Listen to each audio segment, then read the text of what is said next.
And you do those reflections and kind of look at things and say, what is important to us?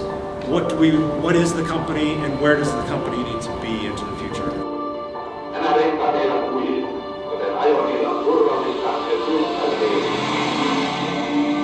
A third vehicle sold in Norway are electric vehicles. Being so close to Norway and having that much market exposure allows us to do, some real-world testing with some of our products with those electric vehicles.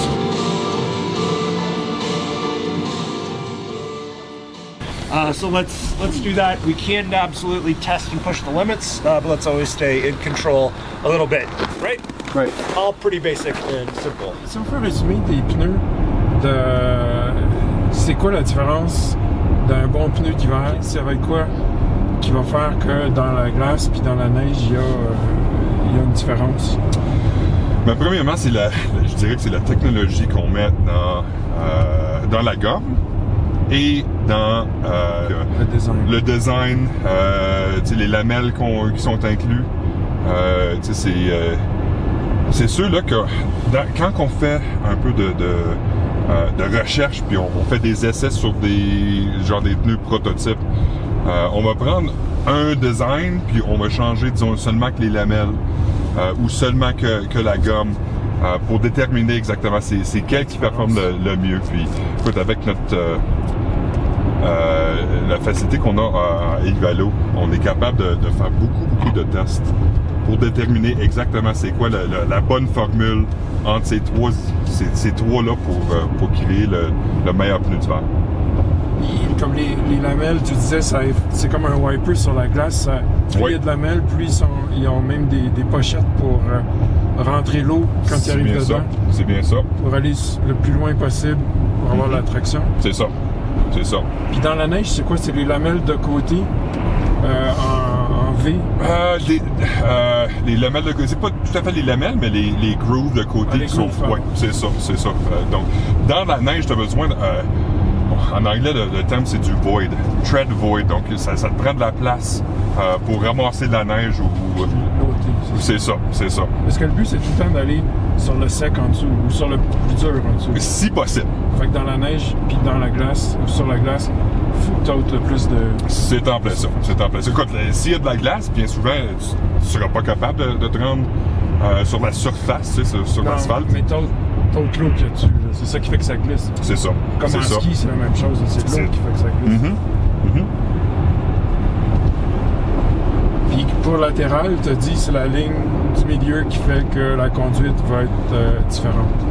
Que la conduite sur les routes sèches soit assez acceptable.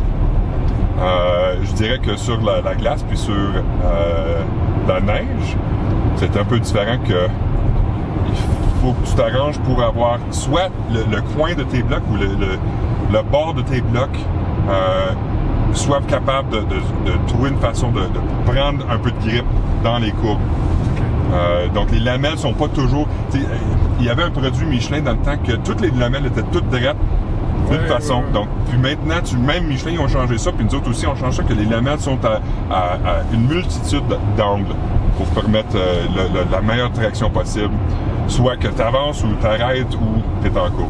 Si tu définissais dans le calme, c'est d'aller chercher le meilleur pneu pour pour un type de véhicule. Si on définit notre canne, c'est vraiment essayer de trouver, de fabriquer un pneu qui serait le meilleur pneu pour les pires conditions.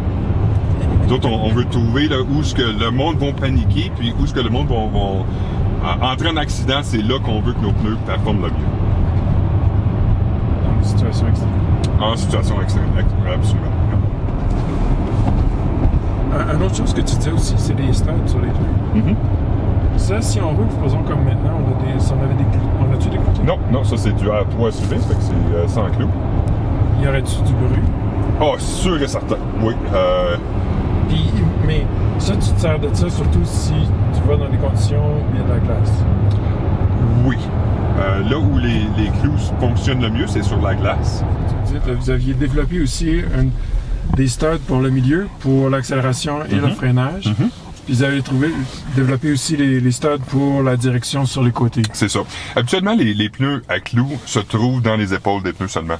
Donc, nous autres, on est les premiers qui ont développé des clous qui ont un design pour aller dans le milieu. Puis, bien souvent, quand tu mets des clous dans le milieu, premièrement, plus de poids se trouve dans le milieu du pneu, puis ça gruge les roues. Okay. Donc, nous autres, on a développé des studs qui sont plus petits puis plus légères pour qu'il y ait moins de rodage sur la route. Donc, quand on utilise des pneus, il y a des désavantages. C'est sûr que sur la glace, il y a un gros avantage, mais c'est sûr qu'il y a beaucoup de bruit et ça fait des dommages à la route. Donc, c'est pour ça que nous avons développé pas seulement des clous qui sont un peu différentes, mais aussi dans la gomme, j'avais parlé de base compound. Oh, ouais. Puis la gomme de base, elle est capable d'absorber le clou. Donc, quand on roule sur l'asphalte sèche, le clou est capable d'absorber puis de faire moins de dommages sur les routes. Okay. Super, merci de nous avoir ramenés ici.